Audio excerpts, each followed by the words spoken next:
Nellore city MLA Anil పై first time సెటైర్లు వేశారు మాజీ మంత్రి టీడీపీ నేత నారాయణ. నెల్లూరులో ఎవరు పోటీ చేసే విషయంపై పవన్ కళ్యాణ్ అనిల్ కు చెవిలో చెప్పాడా లేదంటే కలలో వచ్చిందా అని వ్యంగ్యాస్త్రాలు సంధించారు. 51వ డివిజన్ లో పర్యటించిన ఆయన అనిల్ వ్యాఖ్యలపై స్పందించారు. నెల్లూరులో ఎవరు పోటీ చేసే అంశాన్ని చంద్రబాబు పవన్ కళ్యాణ్ నిర్ణయిస్తారని, అయినా మా పార్టీ విషయాలు ఆయనకెందుకని హితవు పలికారు. పవన్ కళ్యాణ్ చెవులో చెప్పాడా కళ్ళ వచ్చి చెప్పాడా? చెవులో చెప్పాడా కళ్ళ చెప్పాడా? టికెట్ల విషయం ఇద్దరు పార్టీ అధినేతలు, అంటే జనసేన పార్టీ అధినేత పవన్ కళ్యాణ్ గారు మరియు తెలుగుదేశం పార్టీ అధినేత చంద్రబాబు నాయుడు గారు వాళ్ళిద్దరు మాత్రమే నిర్ణయిస్తారు.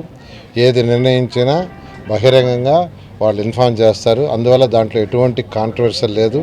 దాని గురించి అసలు ఇతర పార్టీ నాయకులు డిస్కస్ చేయాల్సిన అవసరం లేదు. మా ఇంటర్నల్ తెలుగుదేశంది జనసేనది కాబట్టి దాంట్లో ఏదో నాకే ఇస్తారు నేనంటో తర్వాత నేను మణికాంత్ రెడ్డి ఒక స్టేట్మెంట్ ఇటో నేను ఒక స్టేట్మెంట్ ఇటో అవసరం లేదు.